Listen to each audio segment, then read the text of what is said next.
దేవుని పరిశుద్ధమైన నామమునకు మహిమ కలుగును గాక. ఇప్పుడు వచ్చిన ప్రతి ఒక్కరికి మన ప్రభువును రక్షకుడైన యేసు నామములో అందరికీ కూడా హృదయపూర్వకంగా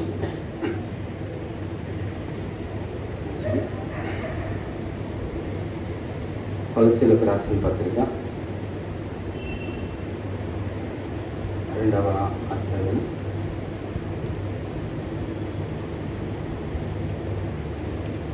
1-2 వాక్యాలు మనం చదువుతున్నాం. కొలస్సీయులకు రాసిన పత్రిక 2వ అధ్యాయం 1వ వచనం 2వ వచనం.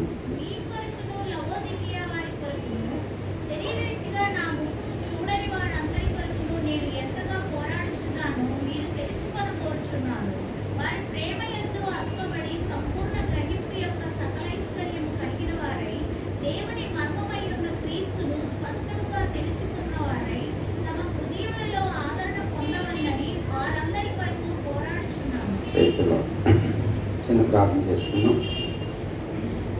మహాపరిశుద్ధుడా, జీవము కలిగిన తండ్రి, మీ పరిశుద్ధమైన మీ ప్రశస్తమైన నామములకు స్తుతి మహిమ ఘనత ప్రభావములను ఆరోపించుకుంటున్నాం. ప్రభు, గడిచిన కాలం అంతా మీ రెక్కల కింద మమ్మల్ని భద్రపరిచారు. ఇంతవరకు మమ్మల్ని నీ యొక్క రెక్కల చాటున క్షేమాభివృద్ధితో నింపి నడిపింపచేస్తూ మమ్మల్ని సజీవులుగా ఉంచారు. సజీవులే నేను స్తుతించగలుగుతారు. మృతులు నీకు కృతజ్ఞతలు చెల్లించలేరు.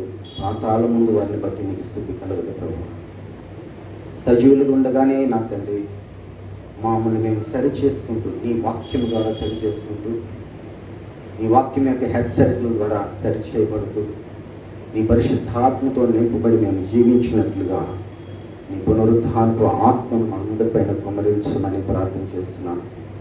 ఇది అవసరంగా నీ పక్షాన్ని నిలువనై ఉండగా నీ ఏడంతల ఆత్మ అభిషేకం నుండి ఈ దినానికి కావాల్సిన నీ పరిశుద్ధాత్మ అభిషేకాన్ని దయచేసి సంఘంతో మీరు మాట్లాడండి. ప్రభా, మీరు మాట్లాడితే మేము బ్రతుకుతాం.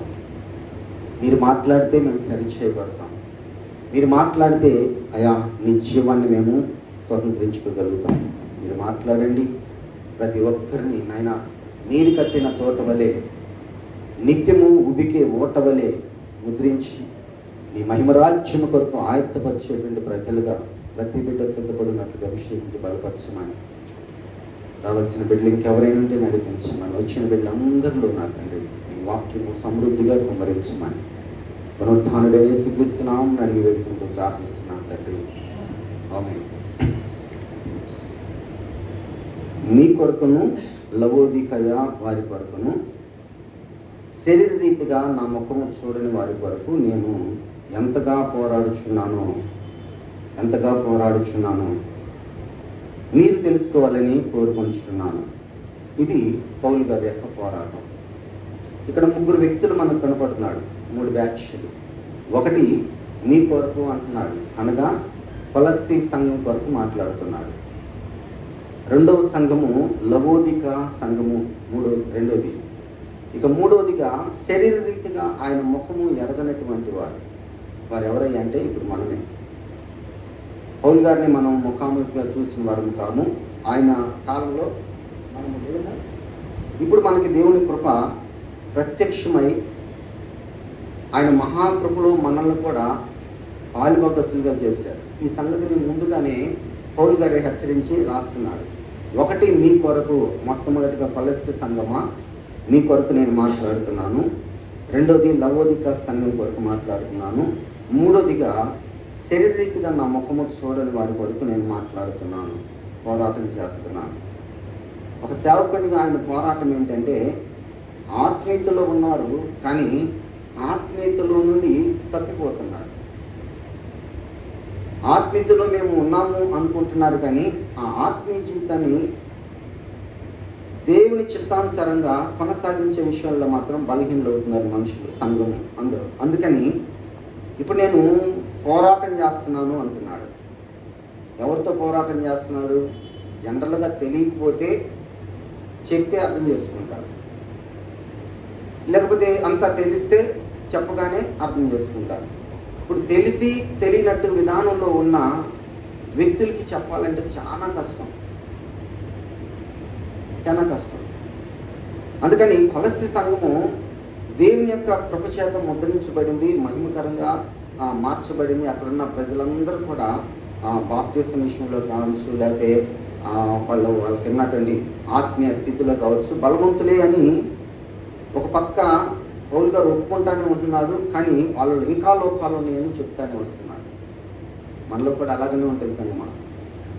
కాబట్టి కొలస్సీ సంఘంలో ఉన్న లోపం ఏంటి అంటే ప్రేమ యందు అతకబడి ఉండాలి అంటున్నాడు. అంటే ప్రేమ కొదువైంది వాళ్ళలో మొట్టమొదటి. రెండవ 4 కారణాలు చెప్తున్నాడు వాళ్ళకి. రెండవ కారణం ఏంటంటే గ్రహింపు యొక్క సకల ఐశ్వర్యం. గ్రహింపులోనే ఉంది సకల ఐశ్వర్యం. సత్యవాక్యాన్ని మనం గ్రహించుట్లోనే ఉంది మన యొక్క ఐశ్వర్యము, ఆశీర్వాదము, సమస్తము గ్రహింపులోనే ఉంది. గ్రహించిన వారు మహిమకరంగా ఆశీర్వాదకరంగా ఉంటారు. గ్రహించిన వారు సమర్పించుకుంటారు. గ్రహించిన వారు ఆ సమర్పణలో నిలకడగా ఉండినట్లుగా తమను తాము ఎప్పటికప్పుడు సరి చేసుకుంటూ ఉంటారు. కాబట్టి గ్రహింపులో నుండి వచ్చే సకల ఐశ్వర్యము మీకు అవసరమైంది. కాబట్టి ఇది ఒక లోపంగా మీకు ఉంది. ఇక మూడోదిగా దేవుని మర్మమైన క్రీస్తుని మీరు స్పష్టంగా తెలుసుకోవాలి అంటున్నారు. క్రీస్తు ఎవరంటే దేవుని చేత ఏర్పరచబడిన మర్మముగా దాచబడిన వాడు క్రీస్తు. ఆ క్రీస్తుని మీరు స్పష్టంగా తెలుసుకోవాలి. నాలుగోదిగా అంటున్నాడు మీరు ఆయన దగ్గర నుండి ఆదరణ పొందాలి. ఇది నా పోరాటం అని ఈ 4 విషయాల్లో సంఘముతో మాట్లాడుతున్నాడు. ఎందుకు వాళ్ళతో అలాగ మాట్లాడుతున్నారంటే 8వ వాక్యంలో ఈ 2వ అధ్యాయం మొత్తానికి మూల వాక్యం అది. 8వ వాక్యం ఏం చెప్తుందంటే మనుషుల పారంపర్యమును అనగా ఈ లోక సంబంధమైన మూల పాఠములను అనుసరించి మోసకరమైన నిరర్ధక తత్వ జ్ఞానము చేత మిమ్మల్ని చెరపట్టుకొని పోవచ్చున్న వారు ఎవరైనా మీలో ఉండునేమో అని జాగ్రత్తగా ఉండండి. జాగ్రత్త లేదు. ఇప్పుడు ఇక్కడ ఆత్మీయతలో ఉంటున్నాము, కానీ ఆత్మ సంబంధమైన రాజ్యానికి నడిపించబడే విధానంలో జాగ్రత్త లేని సంఘము ఈ కొలస్సీ సంఘం. అందుకే 1:20-21 అంటాడు, గత కాలం ముందు దేవునికి దూరస్తులను మీ దుష్క్రియల వలన మీ మనస్సులో విరోధ భావం కలిగిన వారై ఉన్నప్పటికీ కూడా తన సన్నిధిలో మిమ్మల్ని పరిశుద్ధులుగాను నిర్దోషులుగాను నిరపరాధులుగా నిలబెట్టుటకు ఆయన తన మాంసాయుక్తమైన దేహముందు మరణం వలన ఇప్పుడు మిమ్మల్ని సమాధానపరిచి ఉన్నాడు. సమాధానపరచబడిన వ్యక్తులు వారు, సంఘములో కట్టబడిన వ్యక్తులు.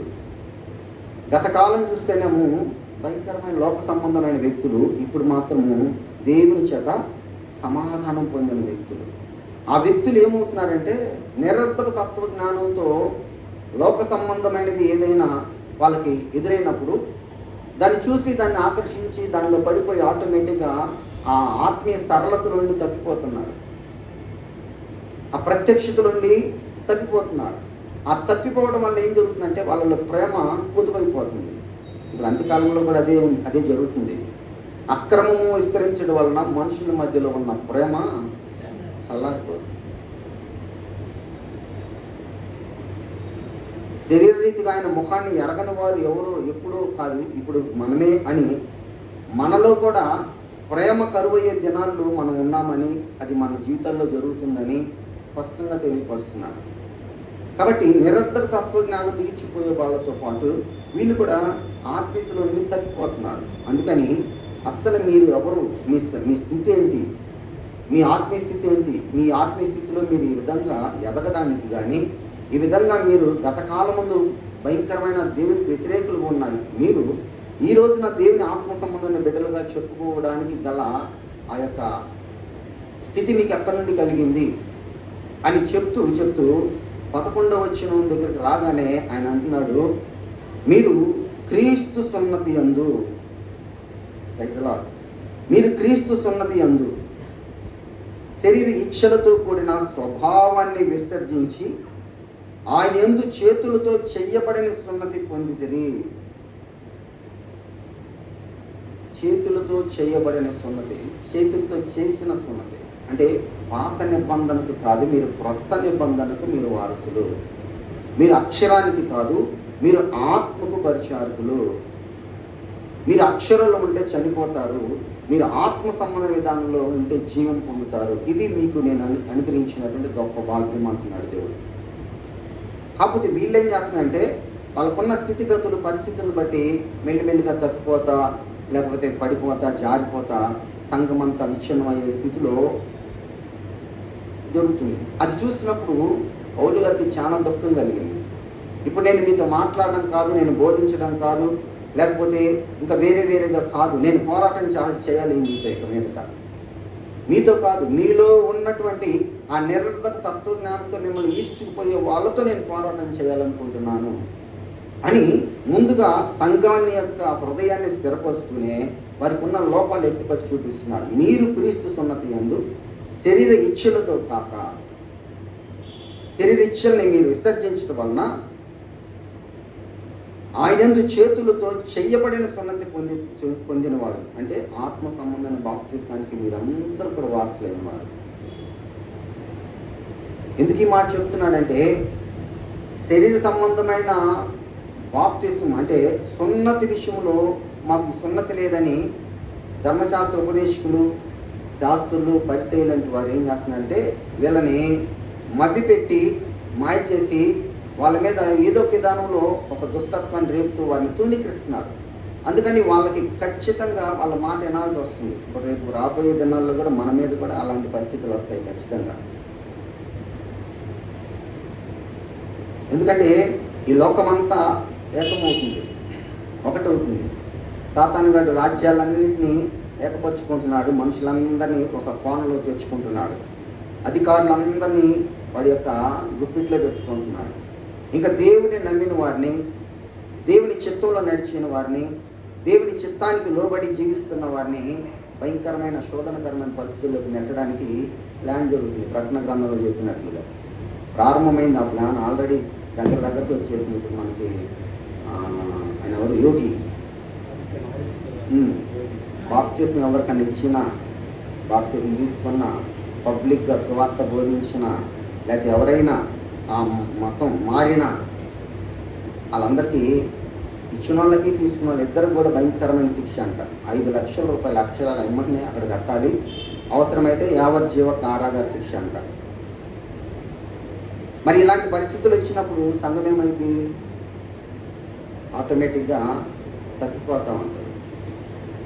ఇది ఇప్పుడు జరుగుతున్నది కాదు, ఆల్రెడీ ఇంతకుముందు జరిగింది. ధర్మశాస్త్ర ఉపదేశకులు అనేవాళ్ళు ఆల్రెడీ ఆ కాలంలో క్రీస్తు సున్నతి పొంది ఆత్మీయతలో బలపడుతున్న వ్యక్తుల దగ్గరికి వెళ్ళి మీ దగ్గర క్రీస్తు సున్నతి ఉంది కానీ శరీర సున్నతి లేని వాళ్ళు, మీరు అపరాధముల చేత చచ్చిన వారు కాబట్టి మీరు ఖచ్చితంగా మీరు దీనికి సంబంధించినటువంటి వెల చెల్లించాల్సిందని వాళ్ళ దగ్గర నుండి డబ్బు దోచుకొని ఏదో ఒక మభ్య పెట్టేటువంటి ఒక పత్రికనిచ్చి వాళ్ళందరినీ కూడా మోసకరమైన మార్గంలోకి ఈడ్చుకుపోతున్నారు. అది చూసిన ఈ యొక్క ఫలస్తీన్ సంఘం కూడా ఏం చేస్తుందంటే ఆ అధికారులకు లోబడి ఆటోమేటిక్గా బలహీనలు అవుతున్నారు. ఆ టైంలో పౌలు గారు రోషం పుచ్చుకొని వెళ్ళి వాళ్ళ మధ్య మాట్లాడుతున్నాడు. ఏమంటాడు? మీరు ఇక్కడ ఉంటుంది అదే మాట 14లో, మీరు 12లో, మీరు బాప్తిస్మమందు ఆయనతో కూడా పాతి పెట్టబడిన వారే ఆయనను మృతులలో నుండి లేపిన దేవుని ప్రభావమందు విశ్వాసం ఉంచడం ద్వారా ఆయనతో కూడా మీరు లేచితిరి. మరియు అపరాధముల వలనను శరీరమందు సున్నతి పొందకపోవుటి యందును మీరు మృతులుగా ఉండగా దేవుడు వ్రాతరూపకమైనటువంటి ఆజ్ఞల వలన మన మీద ఉన్న రుణాలని, మనకు విరోధంగా ఉన్నటువంటి పత్రాన్ని మేకులతో సిలువకు కొట్టి దాని మీద చేతి వ్రాతను తుడిచివేసి మనకు అడ్డం లేకుండా చేశాడు, దానిని ఎత్తివేశాడు, మన అపరాధములన్నింటినీ ఆయన క్షమించాడు అని చెప్పి పౌలు గారు అక్కడున్న ఫలస్తీన్ సంఘంతో చెప్తున్నాడు. కొట్టివేసిన దాన్ని మరలా ఎందుకు మీరు తెచ్చుకున్న, పడగొట్టిన వాటిని మీరెందుకు మళ్ళీ కట్టుకుంటున్నారు, విడిచిపెట్టిన వాటిని మరలా ఎందుకు మీరు విశ్వాసంలో బలహీనలై, విశ్వాసంలో బలహీనతను బట్టి మీరు ఆ లోక సంబంధమైన దానికి మరలా ఎందుకు చేరువవుతున్నారు? ఆల్రెడీ కొట్టివేశాడు. మీరు ఇప్పుడు క్రీస్తు సున్నతికి వారసులు, మీరు క్రీస్తు ద్వారా రక్షింపబడినవారు, మీరు క్రీస్తు ద్వారా విమోచింపబడినవారు. క్రీస్తు ఎందుకు సిలువేయబడ్డాడంటే ప్రత్యేకంగా చెప్పాలంటే ఈ ధర్మశాస్త్రానికి సంబంధించిన వ్యక్తుల యొక్క ఆ బంధకాల నుండి తన ప్రజలను కాపాడుకోవడానికి సిలువేయబడ్డాడు. మోసగించబడి సిలువ అర్థమవుతుంది, సిలువ తప్పు మార్గానికి వెళ్తుంది. సిలువేయబడిన స్థితిని వాళ్ళు ఏం చేస్తారంటే నిరర్థకం చేసేసి మనుషులందరినీ ఆ అధికారుల వైపు తిప్పుకుంటున్నారు. అందుకని వాళ్ళ అధికారం ఏదైనా ఉందంటే అది ధర్మశాస్త్రమే కనుక ధర్మశాస్త్రం ఏం చెప్పింది, మీ దగ్గర సున్నతి లేదు, మీరు అపరాధంతో చచ్చిన వారు అని చెప్పి వాళ్ళు ఏదో ఒక విధంగా మట్టుపెట్టి తప్పిస్తున్నారు. అదే మాటనే పౌలు గారు కూడా చెప్తూ అదే టైంలో క్రీస్తు మీ కొరకు చనిపోయి మిమ్మల్ని అందరినీ కూడా విడిపించాడయా, మీరు విడుదల పొందిన వారు, మీకు విమోచన కలిగింది, వారిని నిరర్థకులుగా చేశాడు, నిరాయుధులుగా చేశాడు. వాళ్ళ ఆయుధము ధర్మశాస్త్రం, వాళ్ళ ఆయుధము అధికారం, వాళ్ళ ఆయుధం అంతా కూడా శరీర సంబంధమైనది. అలాంటి శరీర సంబంధమైన ఆయుధాలు కలిగిన ఆ అధికారుల్ని నిరాయుధులుగా చేసి వారిని డైరెక్ట్గా తీసుకొచ్చి సిలువ యొక్క వేడుకని వారికి కనపరిచాడు దేవుడు. వాళ్ళు మిమ్మల్ని ఏం చేయలేరు.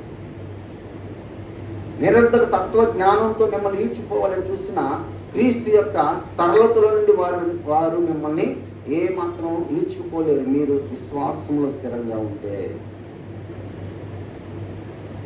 కాబట్టి ఈ అంత్యకాలంలో విశ్వాసము చాలా బలముగా మనలో పనిచేయాలి.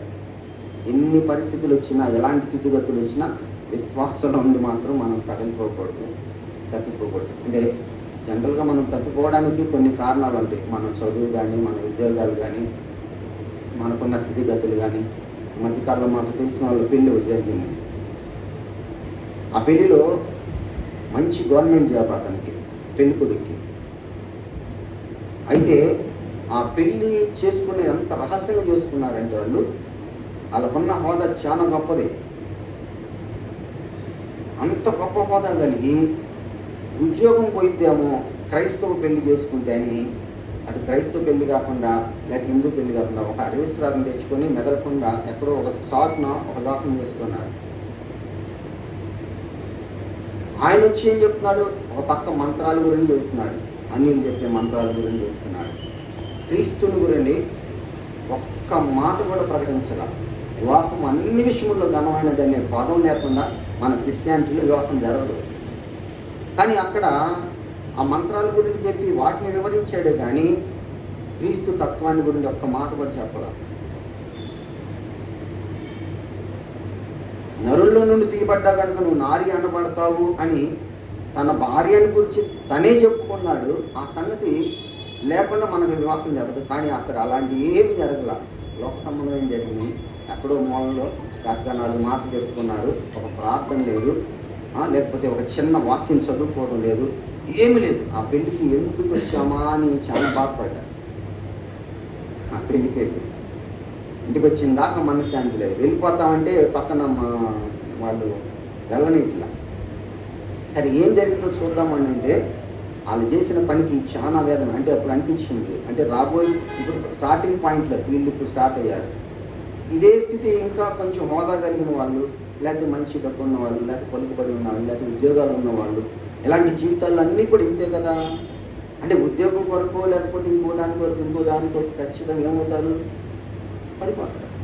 అంటే అధికారుల యొక్క మాటలో పడి క్రైస్తవ్యాన్ని పక్కన పెట్టి విశ్వాసం లేని వారు ఏం చేస్తారంటే లోక సంబంధమైన విధానంలో నడుస్తారు. అలాంటి పరిస్థితులు ఆల్రెడీ ఇప్పుడు కనగల, ఆల్రెడీ ఈ కాలంలోనే కలిగినాయి, పౌలు గారి కాలంలోనే కలిగినాయి. అప్పుడున్న అధికారులు కూడా ఏం చేశారంటే భయంకరమైన దుష్టత్వం చేత వాళ్ళందరినీ ఈడ్చుకుపోతుంటే పౌలు గారు వెళ్ళి అసలు వాళ్ళు దేనికి పనికిరాని వాళ్ళయ్యా, సిలువ ఎప్పుడైతే క్రీస్తు మీ కొరకు సిలువ శ్రమ అనుభవించి మీ కొరకు ఎప్పుడైతే చనిపోయి పునరుత్థానుడై లేచాడో ఆ దినమందే మీ అందరూ కూడా ఆయన చేత విమోచింపబడిన వారు. మీరు క్రీస్తు సంతతి కనుక ఆ క్రీస్తు సంతతి అయిన మిమ్మల్ని కాయుటకు దేవుడు అనునిత్యము మీకు తోడుగా ఉంటాడు అని చెప్పి వాళ్ళని బలపరచడానికి చాలా పోరాటం చేశాడు పౌలు గారు. ఆ పోరాటం గురించి ఈ యొక్క 2వ అధ్యాయంలో చెప్తున్నాడు. తర్వాత లవోదిక సంఘాన్ని గురించి మనం చూస్తే ఎక్కడుంది లవోదిక సంఘము, ప్రకటన గ్రంథం 3వ అధ్యాయంలో మనకు కనపడుతుంది. మనకు తెలుసు ఆ సంఘం యొక్క స్థితి. 7 సంఘాల్లో ఏ సంఘంతో చెప్పనట్టు భయంకరమైనటువంటి మాట మాట్లాడతాడు అక్కడ. అన్ని 7 సంఘాల్లో ఒక సంఘాన్ని పక్కన పెడితే మిగతా 6 సంఘాల్లో చిన్న చిన్న లోపాలే చెప్పాడు. నీ దగ్గర ప్రేమ కొదువైంది, నీ క్రియలు బాగున్నాయి, అలాగా అనేక చిన్న చిన్న విషయాలు చెప్పాడు. కానీ లవోదిక సంఘాన్ని గురించి అయితే భయంకరంగా మాట్లాడు. నేను నా నోట నుండి నిన్ను ఉమ్మి వేయాలని ఉద్దేశించుచున్నాను. ఏమయ్యాలని? ఉమ్మి వేయాలని. ఎందుకు ఉమ్మి వేయాలని అనుకుంటున్నాడు దేవుడు? ఎందుకంటే ఇందాక చెప్పినట్లుగా అటు కాకుండా ఇటు కాకుండా ఈ భూమి మీద ఉన్న హోదాను లేకపోతే ఉన్న పరిస్థితులను కాపాడుకోవడానికి దేవుడు ఎవరు మాకు తెలియదు అనేటువంటి వ్యక్తులుగా ప్రవర్తించే ప్రవర్తన ఇక మీదట రాబోతుంది కనుక ఆ స్థితిలో నువ్వు ఉంటే కనుక నేను మిమ్మల్ని ఉమ్మి వేస్తాను. ఎందుకంటే మీరు ఇటు చల్లగా లేరు, ఇటు వెచ్చగా లేరు, నిలువెచ్చని జీవితాల్లో ఉన్నారు కాబట్టి మిమ్మల్ని ఉమ్మేయాలని ఉద్దేశించున్నాను అని అక్కడ ఇంకా ఏమంటున్నాడు? నువ్వు దౌర్భాగ్యుడువు, దరిద్రుడవు, దిక్కుమాలిన వాడువు, తర్వాత గుడ్డివాడువు, తర్వాత లాస్ట్లో దిగంబరుడవు అంటున్నాడు. ఆల్రెడీ ఎన్ని గుణగణాలు మనిషి అనే ప్రతి ఒక్కడికి ఉన్నాయి. కానీ ప్రత్యేకంగా ఎందుకు చెప్తున్నాడు అంటే ఈ లాస్ట్ మాట మనం చదివినప్పుడు అది మనల్ని చాలా ఆలోచింపజేస్తుంది. ఏమని? నువ్వు దిగంబరుడు. ఎప్పుడయ్యాం మనం దిగంబరులం? పాపం చేయడం వల్ల అయ్యామా? మనం పాపం చేయటం వల్ల దిగంబరులం అయ్యామా? అసలు మనం పాపం అనేది తెలియకునిపే మనం దిగంబరులమా? మనకు పాపం అంటే తెలియనప్పుడే మనం దిగంబరులం. ఆదిలోనే ఆదాము అవ్వ దగ్గర ఉండే దిగంబరత్వం అనేది స్టార్ట్ అయ్యి అది అందరి మీదకి వ్యాపించుకుంటూ వస్తుంది. పుట్టిన ప్రతి ఒక్కరు దిగంబరత్వంతో అదే స్థితి. అంటే ఏం కోల్పోయారు అక్కడ అంటే ఆజ్ఞ అతిక్రమించడం వలన ఆదాము అవ్వ మహిమ వస్త్రాన్ని కోల్పోయారు. ఈ మహిమ లేని వాళ్ళు దిగంబరులుగా దేవునికి కనపడుతున్నారు. ఈ మహిమ లేని వాళ్ళు దేవుడు పాపంలో ఉన్నవారు, ఈ మహిమ లేని వారు మరణానికి పాత్రులు. కాబట్టి దిగంబరత్వం అనేది దేవుడికి ప్రతి మనిషి మీద కనపడుతుంది. ఇంకా ప్రత్యేకంగా ఆత్మీయతలోకి వచ్చి ఆ ఆత్మీయత నుండి తొలిగిపోయిన వారి మీద దిగంబరత్వం ఆయన క్లీన్గా కనపడుతుంది. అందుకే నేను ఇచ్చే భాగ్యాన్ని కాక నువ్వు దౌర్భాగ్యాన్ని ఎంచుకుంటున్నావు. నేను ఇచ్చే ఆశీర్వాదాన్ని కాక నువ్వు దరిద్రతను ఎంచుకొని వెళ్తున్నావు. నేను ఇచ్చే కృపను విడిచిపెట్టి వెళ్తున్నావు అంటూ చెప్తూ నువ్వు దిగంబరుడవు అంటున్నాడు. మరి దిగంబరత్వం ఎలా పోయింది? ఎలా తీసివేయబడుతుంది దిగంబరత్వం? ఆ దిగంబరత్వాన్ని మన మీద నుండి తీసివేయడానికే క్రీస్తు యొక్క శిలువ. దాన్ని ప్రకటన గ్రంథంలోనే 16వ అధ్యాయము 16వ వాక్యంలో ఒక మాట చెప్తున్నాడు. దిగంబరత్వం తీసివేయబడాలంటే కొన్ని లక్షణాలు చెప్తున్నాడు. 16వ అధ్యాయము 16వ వాక్యము. ఇదిగో నేను దొంగవలే వచ్చుచున్నాను. తాను దిగంబరుడుగా సంచరించుచున్నందున జనులు తన దిశములను చూతురేమో అని ఎవడైతే మెలుగుగా ఉండి తన వస్త్రాన్ని కాపాడుకున్నో వాడే ధన్యుడు. వస్త్రం కాపాడుకోవడం అంటే రక్షణ కాపాడుకోవడం. వస్త్రం కాపాడుకోవడం అంటే ఇచ్చిన విశ్వాస జీవితాన్ని కాపాడుకోవడం. అల్పమైన లోక సంబంధమైన వాటికి మన ఆత్మీయ జీవితాన్ని తాకట్టు పెట్టకూడదు. ఒక ఆయన పెట్టాడు అలాగా. ఎవరు? తాకట్టు కదా, అసలు సాంతం అమ్మేసుకున్నాడు. ఒక్క పూట కూటి కొరకు తన జ్యేష్ఠత్వాన్ని అమ్ముకున్నటువంటి వ్యభిచారి, రెండోది భ్రష్టుడైనటువంటి ఏశావు వంటి వాడు మీలో ఎవడైనా ఒకడు ఉంటాడేమోనని జాగ్రత్తగా మిమ్మల్ని మీరు చూసుకున్నాను. ఒక్క పూట కూటి కొరకు తన జ్యేష్ఠత్వపు హక్కుని అమ్ముకున్న వ్యభిచారంట, భ్రష్టుడంట. అలాంటి వాళ్ళు మీలో ఎక్కడైనా ఉన్నారేమో చూసుకోండి అని చెప్పి సంఘంతో మాట్లాడుతూ ఉంటాడు. ఈరోజు దాన్ని మనం కాపాడుకోవాలంటే ఏం కావాలంట? మనకిచ్చిన రక్షణ వస్త్రాన్ని మనము చక్కగా జాగ్రత్తగా కాపాడుకోవాలి. అదే ఇక్కడ ప్రకటన గ్రంథంలో 3వ అధ్యాయంలో అక్కడ చెప్తున్నాడు. నీవు దరిద్రుడు అని అంటూనే అంటాడు, నీవు దౌర్భాగ్యుడు, దిక్కుమాలిన వాడవు, దరిద్రుడవు, గుడ్డివాడవు, దిగంబరుడినై ఉన్నానని ఎరగక నేను ధనవంతుడును ధనవృద్ధి చేసుకొని ఉన్నాను, నాకేమి కొదువు లేదని చెప్పుకుంటున్నావే. నీవు ధనవృద్ధి చేసుకోవాలంటే అగ్నిలో నుండి పుటం వేయబడిన బంగారాన్ని నీ దిశమల సిగ్గుని కనపడకుండానట్లుగా ధరించుకున్నటకు తెల్లని వస్త్రాన్ని నీకు దృష్టి కలుగునట్లుగా నీ కన్నులకు కాటుకును నా దగ్గర ఉంది, అది నా దగ్గర కొనుక్కో. అధికారుల దగ్గర లేదు, ఉద్యోగంలో లేదు, లేకపోతే ఇంకో చాట ఎక్కడ లేదు. దేవుని దగ్గరే ఉంది సమస్తం. దేవుని దగ్గరే సమస్తము దాచిపడి ఉంది. అధికారులను నిరాయుధులుగా చేయగలిగిన శక్తిమంతుడు మన దేవుడు. దానియేలుని చెరలోకి పంపిస్తే చెరలోకి వెళ్ళిన దానియేలు అక్కడ చెప్పబడిన దైవ ప్రత్యక్షతని అనునిత్యం కూడా అనుసరిస్తూ అధికారులకే ఒక మహిమకరంగా ఉన్నాడు దానియేలు. దేని ద్వారా? దేవుని యొక్క కృప ద్వారా, కేవలం దేవుని యందు విశ్వాసం ద్వారా. నెబుకద్నెజరు రాజు వచ్చి దేశాన్ని మొత్తం పాడు చేసి 3 సార్లు ఏమి లేకుండా సమూలంగా మందిరాన్ని ప్రజలందరినీ కూడా నాశనం చేసి చెరక తెచ్చుకున్నాక ఏ అధికారాన్ని ఉపయోగించి తెచ్చుకున్నాడు, ఆ అధికారే దానియేలుకి సాగిలి పడినట్లుగా చేశాడు దేవుడు. రైతులా రెండవ వాడు బెల్షాజరు సైతము ఆ దేశంలో ఉన్న యెరూషలేములో మందిరంలో ఉన్న ఉపకరణాలు తెచ్చుకొని దానిలో మద్యపానం చేస్తా తాగుతూ ఉంటే ఆయనకు ఒక భయంకరమైనటువంటి ఒక దర్శనం కలుగుతుంది. ఏం కలిగింది ఆ దర్శనంలో అంటే పెద్ద చెయ్యొచ్చి ఒక గోడ మీద రాస్తుంది. ఏమంటే రాస్తుంది? మినిమిటికల్ ఉపార్సన. అంటే అయ్యా, దేవుడు నీ లెక్కను చూశాడు, నువ్వు లెక్క తూచేటప్పుడు నువ్వు ఆ లెక్కలో తగ్గిపోయావు. అంటే ఆ తూనికలో నీ బలము సరిపోలా, అందుకు నీ టైం ఇంక ముగించబడింది, ఇంక నీ టైం అయిపోయింది, నిన్ను తీసేస్తున్నాడు దేవుడు అని. ఈ మాటల గురించి దానియేలు ఎప్పుడైతే ఆ రాజుతో చెప్పాడో, రాజు కూడా తన పాపాన్ని ఒప్పుకొని దానియేలుని హెచ్చించడం మొదలుపెట్టాడు. ఇంక 3వ వాడు దర్యావేషరాజు కాలంలో కూడా ఈ అధికారులు, ఆయన పక్కన ఉన్న అధికారులు, అరే నెబుకద్నెజరు కాలంలో దానియేలు మంచి పొజిషన్లో ఉన్నాడు, బెల్షాజర్ టైంలో అతన్ని ఇంకా ఆయన హెచ్చించాడు, ఇప్పుడు ఈ దర్యావేషుని మనకు అనుకూలంగా మార్చుకొని మన అధికారాన్ని ఉపయోగించి ఇతను చేసే ప్రార్థన దేవుని యొక్క ఆ మార్గాన్ని ఇతన్ని చెడగొట్టినట్లుగా రాజు ముద్ర ద్వారా ఇతన్ని మనం గనక జయించగలిగితే వీడు పోతాడు ఖచ్చితంగా.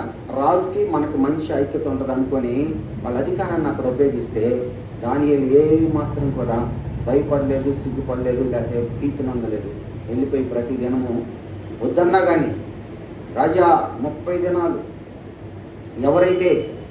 ఎవరైతే నిన్ను తప్ప అన్ని దేవతలను ఎవరినైనా సరే వాళ్ళు పూజిస్తే ఖచ్చితంగా మరణానికి పాత్రలు సింహాల గుహలు వేయబడాలి, ఇది శాసనంగా కట్టండి, మీరు కొత్తగా వచ్చిన రాజు మీకేం తెలీదు, మేము ఆ బెల్షాజర్ కాలంలోనే ఉన్నాము అని చెప్పి వాళ్ళు హెచ్చించుకుంటూ రాజుతో టైప్ అయ్యి చక్కగా రాజుని మనసు మార్చాడు. ఆయన కూడా చక్కగా బెల్షాజరు ముద్ర పొంగరం ఇచ్చి ఏయన్న ముద్ర అని చెప్పాడు చక్కగా. కానీ ఆ దుష్టత్వానికి దానియేలు భయపడలేదు. రాజులు మారవచ్చు, దేశాలు మారవచ్చు, లేకపోతే కాలాలు మారవచ్చు, అధికారులు మారవచ్చు, ఎవరైనా మారవచ్చు, కానీ దేవుడు మారకూడదు. మనకి ఎంతమంది మారినా నువ్వు నీ యొక్క విశ్వాస జీవితాన్ని కనుక నువ్వు చక్కగా నిలకడగా నిలుపుకోగలిగితే దేవుని యొక్క మహిమ ప్రత్యక్షత నీ మీదే ఉంటుంది. అంటాడు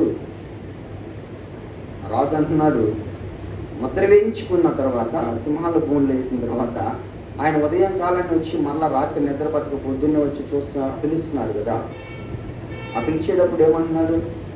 దానియేలు, నిత్యము నువ్వు సేవిస్తున్నా నీ దేవుడైన యెహోవా నిన్ను రక్షించిన రాజు చిరకాలము జీవించునుగా కానీ స్వరం వినపడుతున్న లోపల.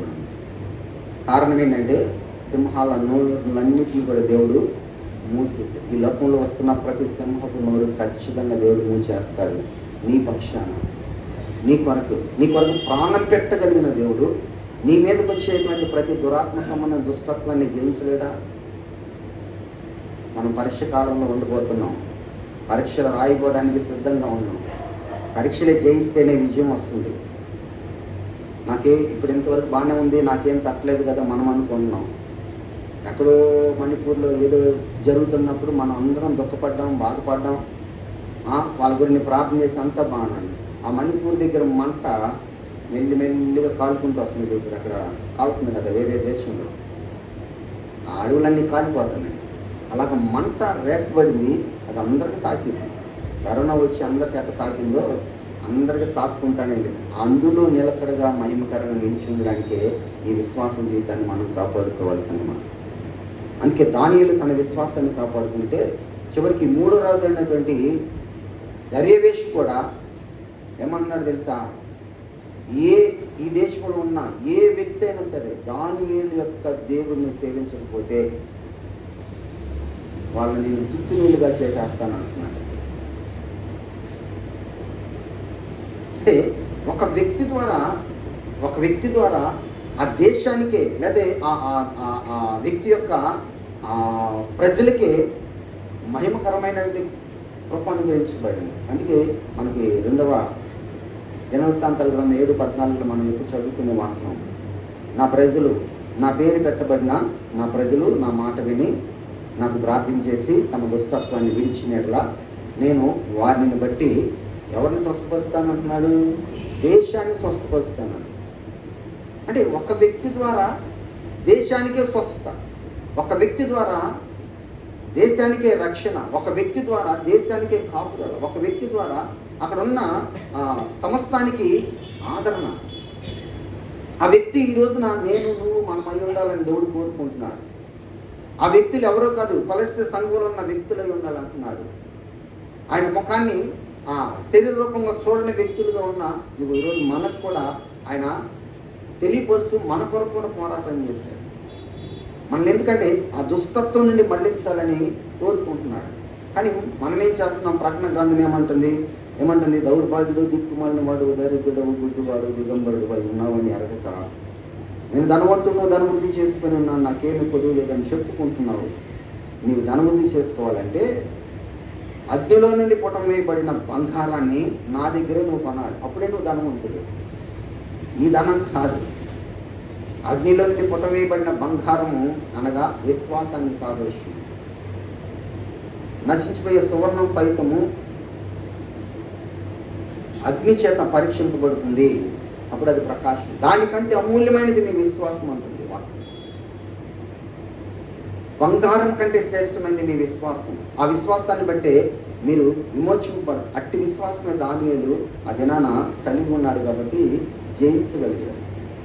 రాజులు మారచ్చు, అధికారులు ఎవరైనా మారచ్చు. మన విశ్వాసంలో మనం తప్పిపోకుండా ఉన్నంత కాలము దేవుని ఆత్మ మన మధ్యనే ఉంటాడు, దేవుని ఆత్మ మనకు తోడుగానే ఉంటాడు. సరే కదా? అకేలో ఏమంటాడు? దేవుని ఆత్మ మీ మధ్య ఉన్నది కనుక మీరు భయపడొద్దు. ఆత్మ కలిగిన వ్యక్తులుగా మనం ఉండాలి, ఆత్మను కలిగిన కుటుంబంగా మనం ఉండాలి, ఆత్మలను స్వతంత్రించుకున్న సంఘముగా మనం ఉండాలి. అప్పుడే దేవుని యొక్క మహిమ మనతో కూడా ఉంటుంది. దాన్ని కాపాడుకోవడానికే సంఘంలో ఆయన అంటున్నాడు, నా దగ్గర ఏముంది? బంగారం ఉంది. నువ్వు అప్పుడే, నా బంగారం ఉన్నప్పుడే నువ్వు ధనవంతుడు అవుతావు. రెండోదిగా ఏమంటున్నాడు? నా దగ్గర తెల్లని వస్త్రం ఉంది. ఏ వస్త్రము? తెల్లని వస్త్రం. ఏ మురికి మాలిన్యం లేనటువంటి పరిశుద్ధమైనటువంటి హృదయాన్ని నేను నీకు ఇస్తాను. నీలో ఉన్న ప్రతి కల్మషాన్ని నేను కడిగి వేస్తాను. నా కొరకు నువ్వు నీతిగా బ్రతుకున్నప్పుడు, నా కొరకు విశ్వాసంలో నువ్వు జీవించినప్పుడు, నా కొరకు అనునిత్యము నువ్వు ప్రార్థన చేస్తూ నా ద్వారబంధముల దగ్గర కాచుకొని, నా గడప దగ్గర కాచుకొని నువ్వు ఉంటే నువ్వు ఖచ్చితంగా నిత్య జీవానికి వారసుడు అవుతావు అంటున్నాడు దేవుడు. మూడోదిగా ఏమంటున్నాడు? నువ్వు దిగంబరుడు కనుక నీ దిగంబరత్వాన్ని కాపాడుకోవడానికి, కప్పుకోవడానికి, సరే నువ్వు గుడ్డివాడే కనుక నీ గుడ్డితనాన్ని తీసివేయబడ్డానికి నా దగ్గర ఉంది కాటుక. లేదా మన మొననెత్తను దేని ద్వారా వెలిగించబడింది అంటే వాక్యంతోనే. ఈ వాక్యమే కాటుక. కనుక ఈ వాక్యం ద్వారానే మనము ఈ లోకం రాబోతున్న పరిస్థితులు మనం జయిస్తామే. కానీ ఇంకోటి, ప్రార్థన ఇంపార్టెంటే, కానీ ప్రార్థన కంటే శక్తిమైంది వాక్యం. ప్రార్థన కంటే శక్తివంతమైంది వాక్యం. ఎందుకంటే వాక్యం మన హృదయాన్ని మలిచింది. ప్రార్థన మన అవసరతలను తీర్చుకోవడానికి చేసేది, కానీ వాక్యము మన ఆత్మ నిత్యత్వానికి నడిపించడానికి, మన స్వభావాన్ని మార్చేది వాక్యం. మన స్వభావాన్ని, మన క్రియల్ని, మన ప్రవర్తనని మార్పులని తెచ్చేది వాక్యం. కనుక వాక్యములో మనము కట్టబడే వారి వ్యక్తులుగా మనం ఉండాలి. అందుకే ఇదే పోరాటాన్ని పౌలు గారు తిమోతికి కూడా నేర్పిస్తున్నాడు. తిమోతికి నేర్పిస్తున్నప్పుడు అక్కడ ఏమంటాడంటే, మొదటి తిమోతికి రాసిన పత్రిక 1వ అధ్యాయము 18వ వాక్యంలో తిమోతితో మాట్లాడుతున్నాడు పౌలు గారు. 1 తిమోతికి రాసిన పత్రిక 1వ అధ్యాయము 18వ వాక్యం.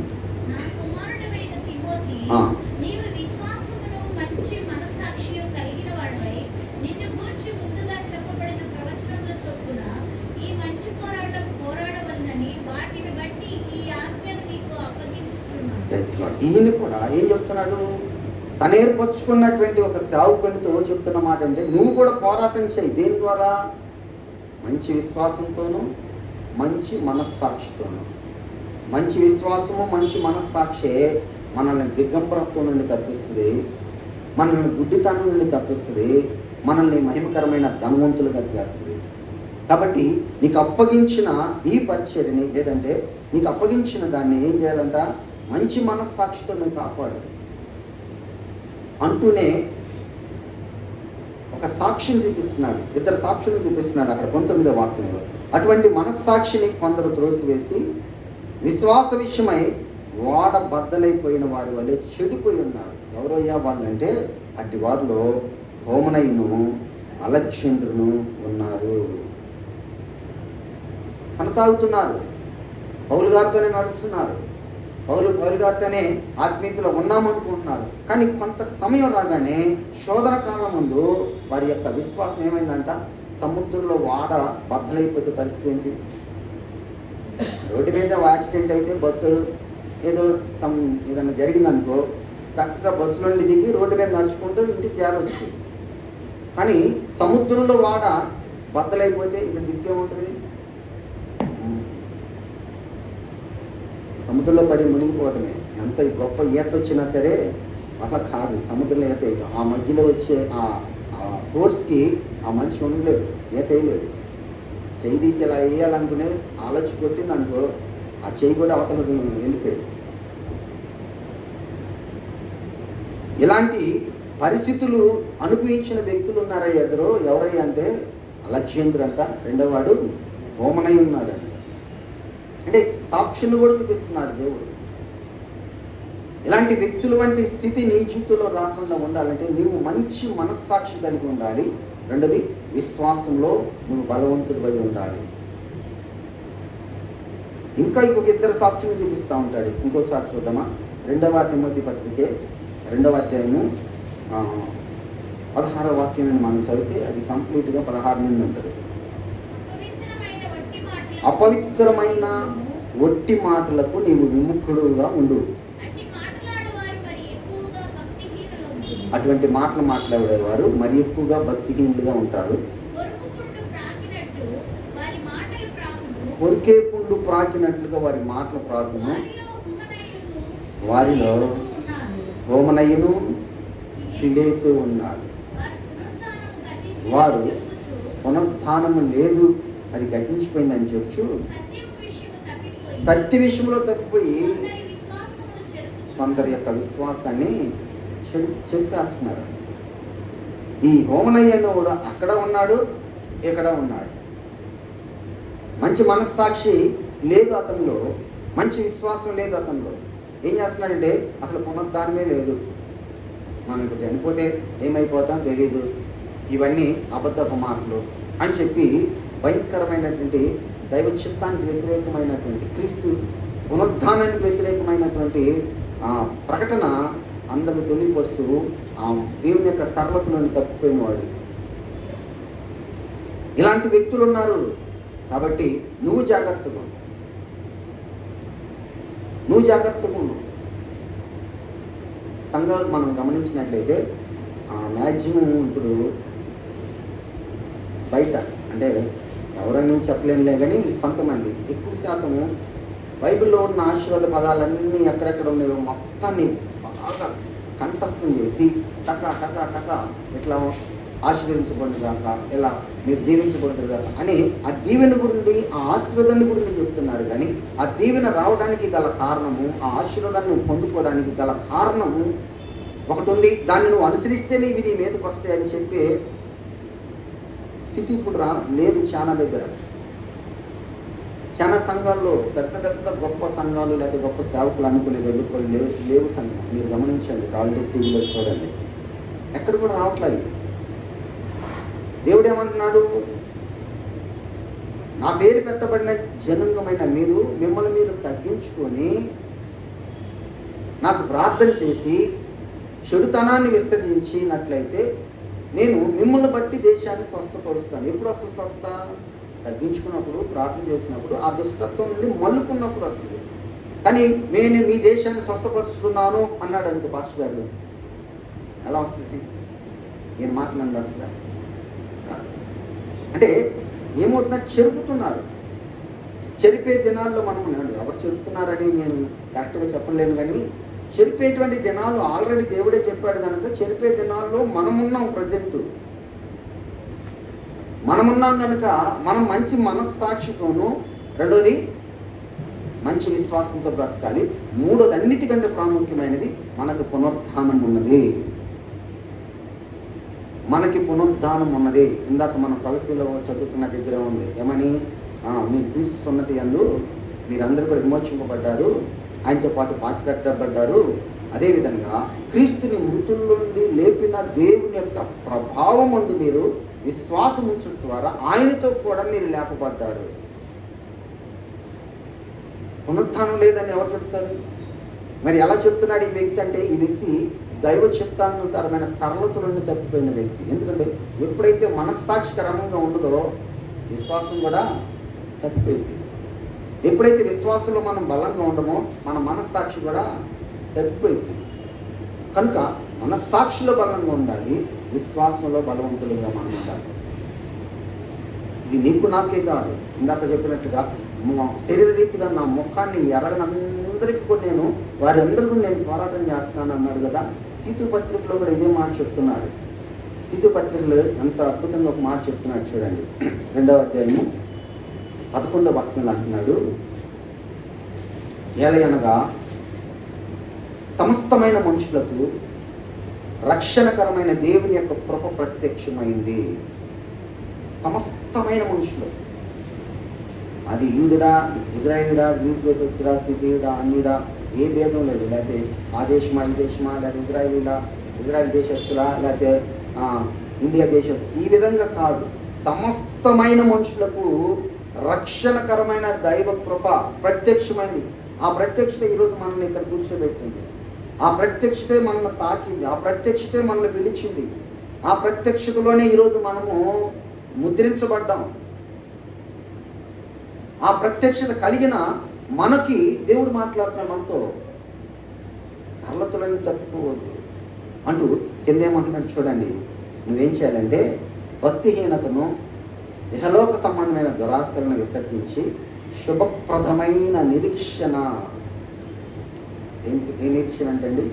శుభప్రదమైన నిరీక్షణ. ఏంటి ఆ శుభప్రదం అంటే, నీ విశ్వాసము అధికమైనప్పుడు, ఆ నిరీక్షణలో నువ్వు నిలిచినప్పుడు ఆయన నీకు మహిమకరంగా అనుగ్రహించేటువంటి ఆ జీవమే శుభప్రదమైంది.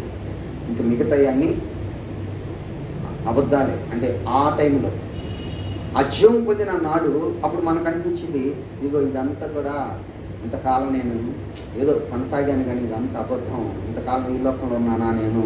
యెషయా అంటాడు కదా,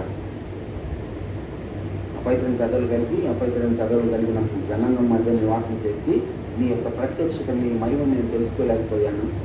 దూతలు సైతం నీ ఎదురు నిలబడలేకపోతుంటే ఆఫ్టర్ ఆల్ నేను నిన్ను చూశాను అనుకున్నాను ప్రభా, నేను బలహీనయ్యా అని తను నలకొట్టుకుంటూ ప్రార్థన చేస్తున్నాడు. నలకొట్టుకుంటూ తను దేవునికి ప్రతిష్ఠించుకున్నాడు.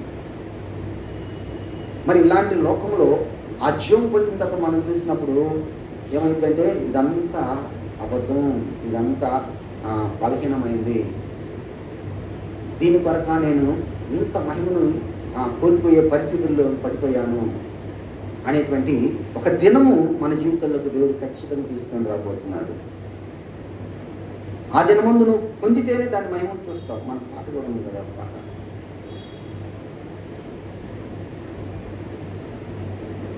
ఎవరు సమీపింపరాని తేజస్సులో,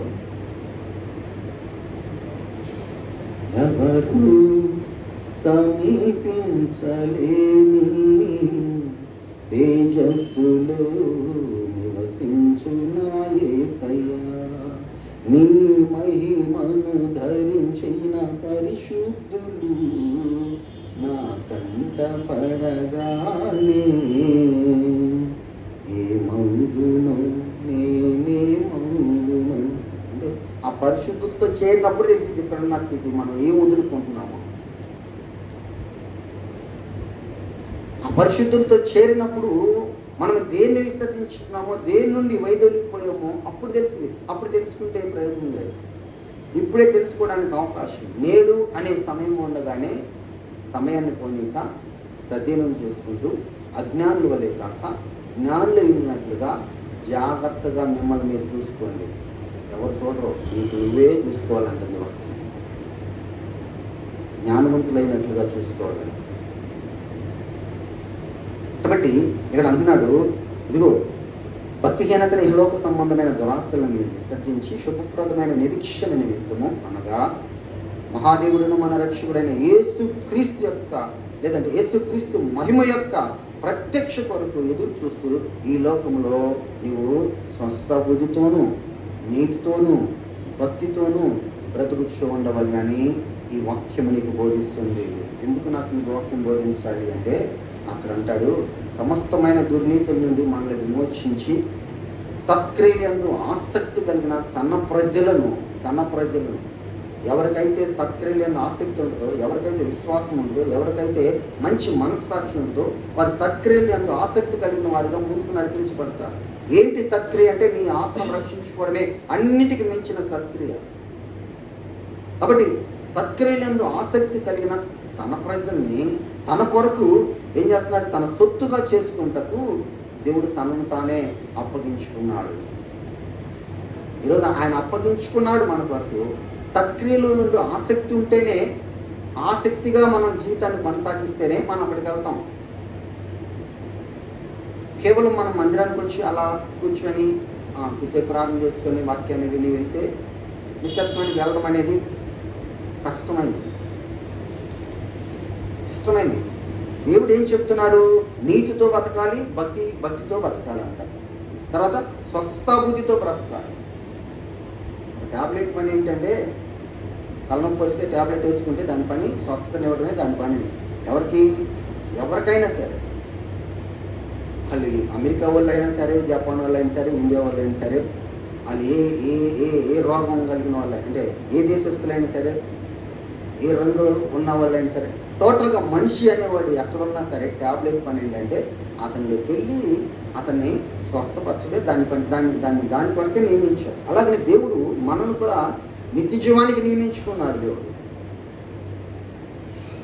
స్వస్థ బుద్ధితో మనం నడుచుకుంటూ ఇతరుల్ని స్వస్థ బుద్ధిని కలుగు చేసే వ్యక్తులుగా మనల్ని మనం సిద్ధపరచుకుంటూ వారిని సిద్ధపరుస్తూ జీవించడానికి ఈ యొక్క సాక్షి జీవితం. అందుకే శిష్యులతో కూడా అన్నారు కదా, ఏమంటాడు, మీరు యెరూషలేము నుండి వెళ్ళక నా తండ్రి వలన విన్న వాగ్దానాలని మీరు కనిపెడుతూ నిలిచి ఉండండి. అప్పుడు యెరూషలేములోను, యోధాలోను, సమరయలోను భూదిగంతముల వరకు మీరు నాకు సాక్షులుగా ఉన్నారు. ఎందుకంటే వీళ్ళ స్వస్థ బుద్ధిని రగిలించాడు దేవుడు. వెళ్ళిన ప్రతి చోట, వీళ్ళు కాలు పెట్టిన ప్రతి చోట మండుతుంది. ఫిలిప్పి వెళ్ళి సమరయులు భయంకరమైన పాపులు, ఆ పాపుల మధ్య వెళ్ళి ఆయన పరిచయం చేస్తుంటే అతను వాక్యం విన్నప్పుడు, అతను చేసే సూచక్రియలు చూసినప్పుడు ఆ సమరయుల్లో ఉన్నటువంటి దురాత్మలంతా పెద్ద కేకలేసి పారిపోయి ఏం చేశాడు ఆయన? ఏం చేయాలి? వాక్యం ఎత్తుకున్నాడు. ఎప్పుడైతే వాక్యం సూటిగా హృదయాల్లోకి వెళ్తుందో, ఆ సూటిగా వెళ్ళిన వాక్యాన్ని బట్టి, హృదయంలో తాకబడిన దాన్ని బట్టి, లోపల ఉన్న దురాత్మలో ఇంక మేము వాక్యం వచ్చింది, వెలుగు వచ్చింది, ఇక మేము చీకటి, ఇక్కడ మేము ఉండలేమని పారిపోతాం. స్వస్థ బుద్ధి కలిగిన వ్యక్తిగా మనం ఉంటే ఎక్కడున్నా మనల్ని దేవుడు మహిమకరంగా నిలబెట్టారు. దానిలో నిలబెట్టలేదా? చాలా మంది ఉన్నారు. అలాగే ఈ కాలంలో మనల్ని కూడా అలాగా ఏర్పరచుకున్నారు. కానీ మనం దాన్ని నిర్లక్ష్యంగా దాన్ని విడిచిపెట్టి మాత్రం ఖచ్చితంగా ఆ శక్తిని కోల్పోతాం. దేవుడు ఏ ప్రణాళిక ఇచ్చాడో నీకు తెలీదు. నీ పట్ల ఏ ప్రణాళిక కలిగి ఉన్నాడో దాన్ని తెలుసుకోవాలంటే ముందు నువ్వు వాక్యంతో నిన్ను సరి చేసుకుంటూ ప్రార్థన ద్వారా అన్నింటిమో విశ్వాసములో నిరీక్షణతో బ్రతకాలి. అలాంటప్పుడే దేవుడు మనల్ని మహిమకరంగా తన యొక్క చిత్తానుసారంగా నడిపించుకుంటూ తీసుకెళ్తాడు. అన్ని దేశంలో ఉన్న దానియేలు ఎంతమంది రాజులు మారినా ఆయన స్టేటస్ పెరుగుతుంది. ఆయన చేయి ఉండే కొందే పైకి వెళ్తుంది. రాజులు మారారు, 3 రాజులు, అయినా కానీ ఆయన ఎక్కడ కూడా ఈ రాజు వచ్చిన తర్వాత కిందకు పోవాలా, ఆ రాజు వచ్చినప్పుడు పైకి వెళ్ళాలి. మొదటి రాజు దగ్గరకు ఉన్నప్పుడు ఉన్నత స్థితిలోకి తన పక్కన సింహాసనం ఎంచుకున్నాడు. నెక్స్ట్ రాజు మహిమకరంగా, ఆ తర్వాత దర్యావేష కాలంలో సైతము, అసలు దర్యావేష కాలంలో వచ్చేలకే అసలు దానియేలును బట్టి ఆ యోధా మొత్తానికి కూడా కృప దొరికింది, మహిమకరమైన కృప దొరికింది. లేదా మనము కూడా అదే కృపకు వారసుము. అదే అంటున్నాడు ఇక్కడ, సమస్త మనుషులకు రక్షణకరమైన దైవ కృప ప్రత్యక్షమయ్యి మనల్ని నీతితోనూ భక్తితోనూ బ్రతుకుచుండవలనని ఇహ సంబంధమైన దురాశను విసర్జించి శుభప్రదమైన నిరీక్షణ నిమిత్తం అనగా మహాదేవుడు మన రక్షకుడైన యేసుక్రీస్తు యొక్క మహిమ యొక్క ప్రత్యక్షత కొరకు ఎదురు చూసి లోకంలో మీరు స్వస్థ బుద్ధితో నీతో బ్రతుకుచూ ఉండవలనని మనకు బోధిస్తుంది. ఇలా బ్రతికిన వారి కొరకు దేవుడు ఏం చేస్తున్నాడంట? వారిని సమస్తమైన దుర్నీతి నుండి విమోచించి సత్క్రియలందు ఆసక్తి కలిగిన తన ప్రజల్ని తన కొరకు పవిత్రపరుచుకొని, చూడండి, తన కొరకు ఏర్పరచుకొని కాదు, ఏర్పరచుకున్నాడు. ఇప్పుడు మనందరూ ఏర్పాట్లో ఉన్నవారమే, కానీ సత్క్రియలందు ఆసక్తి కలిగి ఉంటే ఇంకా నువ్వు పవిత్రపరుస్తాడు. ఏర్పాటు వేరు, పిలుపు వేరు, ఏర్పాటు వేరు, పవిత్రపరచుకోవడం వేరు. ప్రకటన గ్రంథంలో చెప్తాడు, ఎక్కడ జయించిన వాణిని నాతో కూడా నా సింహాసనం ముందు నేను కూర్చోడనిస్తాను. ఆ స్థితి వేరు. పవిత్రపరచుకోకపోతే, దేవుడి చేత మనం పవిత్రపరచబడకపోతే ఆయన అనుగ్రహించే సింహాసనం అయితే మనం చేరుకోలేము. చివరిగా ఇందాక చెప్పుకున్న తిమోతిని గురించి ఇంకొక మాట చెప్పుకొని ప్రారంభిస్తున్నాం. తిమోతికి రాసిన పత్రికలో 6వ అధ్యాయం, మొదటి తిమోతి పత్రిక 6వ అధ్యాయంలో ఒక మాట అంటున్నారు. 10వ వాక్యాన్ని మనం చదివితే,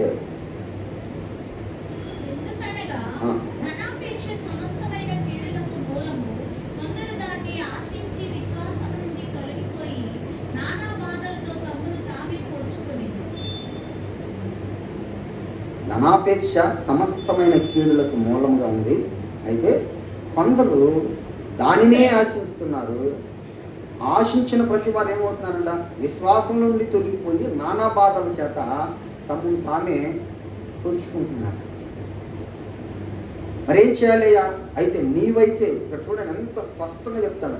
ఓ దైవజనుడా, ఓ తిమోతి, నీవైతే ఈరోజు ఆ తిమోతి స్థానంలో మన పేరు పెట్టుకుంటే మనతోనే చెప్తుంది వాక్యం. నీవైతే వాటిని విసర్జించు, నీతిని, భక్తిని, విశ్వాసాన్ని, ప్రేమని, ఓర్పుని, సాత్వికమును సంపాదించుటకు ప్రయాసపడు. ఇక మీదట నీతి, భక్తి, విశ్వాసము, ప్రేమ, ఓర్పు, సాత్వికం, వీటిని సంపాదించడానికి ప్రయాసపడు. వీటి ద్వారానే నా బంగారం, నా ఐశ్వర్యం, సకల ఐశ్వర్యం నేను నీకు ఇస్తాను. వీటి ద్వారానే నీ గుడ్డితనం తొలగిపోతుంది. వీటి ద్వారానే నీకున్నటువంటి దిగంబరత్వం తొలగిపోతుంది. వీటి ద్వారానే నీకు తెల్లని వస్త్రం లభిస్తుంది. ఆ తెల్లని వస్త్రం ధరించుకున్న నీవు, హృదయంలో శుద్ధీకరించబడిన నీవు నాతో పాటు నా సింహాసనం నువ్వు కూర్చుంటావు. హృదయ శుద్ధి కలిగిన వారు ధనిలు, వారు చూస్తారు ఖచ్చితంగా. దేని ద్వారా వస్తుందో హృదయశుద్ధి అంటే ఇదిగో ఈ వాక్యం చెప్తున్నారు కదా, నీతిని, భక్తిని, విశ్వాసాన్ని, ప్రేమని, ఓర్పుని, సాత్వికాన్ని ధరించుకుంటే వలన తెల్లని వస్త్రం మనకు దేవుడే ధరింపజేస్తాడు. దేవుడే మనకు ధరింపజేస్తాడు, మనం ధరించుకోవడం కాదు.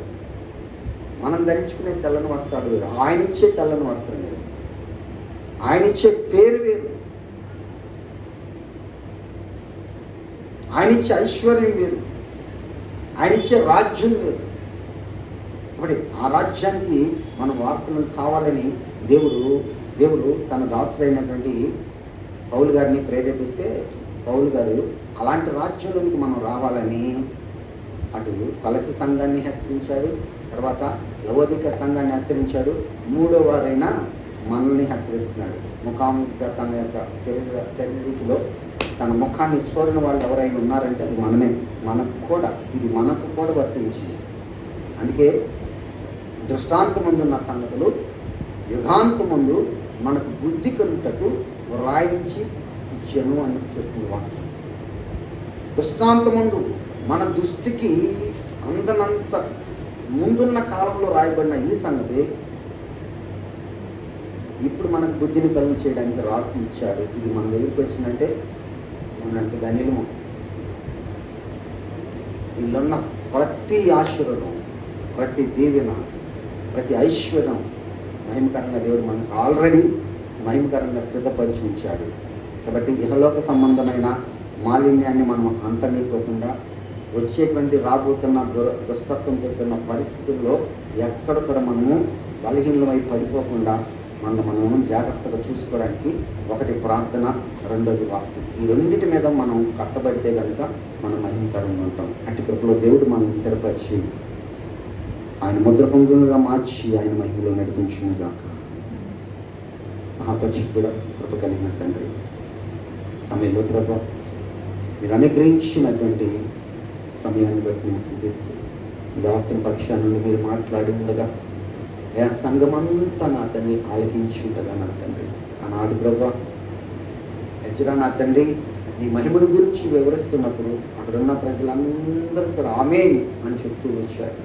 అలాగనే ప్రభు ఇక్కడున్న ప్రతి బిడ్డ ఎత్తబడిన మాటని అంగీకరించి ప్రభు ఆమేన్ అని చెప్పుకున్న ప్రతి మాటను బట్టి నీకు మహిమ కలిగినట్లుగా ప్రతి బిడ్డను అతను నూతన పరిచిపెట్టకు అభిషేకించి ప్రత్యేకించి సిపిఎఫ్ సంఘం 3 ప్రాంతాల్లో జరుగుతున్నటువంటి నాయన ఆయా పరిచయని, సంఘాన్ని, అందులో పనిచేస్తున్నట్టు సేవకుల్ని నాయన ప్రత్యేకించి సంఘ కాపరిని ప్రభు నీ ఉన్నతమైన నీ మహిమతో నింపండి. రాబోతున్న దుస్తత్వ కాలంలో అయా మేము ఒకవేళ అడుగులు పెట్టబోతున్నప్పటికీ కూడా నా తండ్రి నీ మనసు అయా నాడు నా తండ్రి యాజకులు మోస్తున్నప్పుడు అయా నా తండ్రి యోర్ధాను నది నా తండ్రి ఏకరాశిగా నిలబడింది ప్రభు. అలాగనే నిన్ను మేము మోస్తూ ముందుకెళ్ళినప్పుడు ఎలాంటి దుస్తత్వమైన మేము చేయించగలుగుతాం, మేము విశ్వాసంలో ముందుకు నడిపించబడ్డప్పుడు నీ పరిశుద్ధ ఆత్మ అభిషేకాన్ని ఇప్పుడున్న ప్రతి బిడ్డకు దయచేయండి. కుటుంబాలని మీ ఆత్మతో నింపండి. కుటుంబాల్లో ఉన్న ప్రతి అవసరతను మీ మహిమశులు తీర్చండి. కుటుంబంలో ఉన్నటువంటి కొరతలన్నీ నాయన మీరు ఎరిగి ఉన్నారు. ఆ కొరతలన్నీ మీరు తీర్చి అయా మీ బిడ్డలకి తగిన రీతిలో నీ ప్రభుత్వం ముద్రించి అభిషేకించమని, సమస్తమైన జ్ఞానమునకు మించి సమాధాన పాత్రని సంఘం మీద కుమరించమని పునరుత్థానుడైన యేసుక్రీస్తు నామమున అడిగి వేడుకుంటూ ప్రార్థిస్తున్నాను తండ్రి.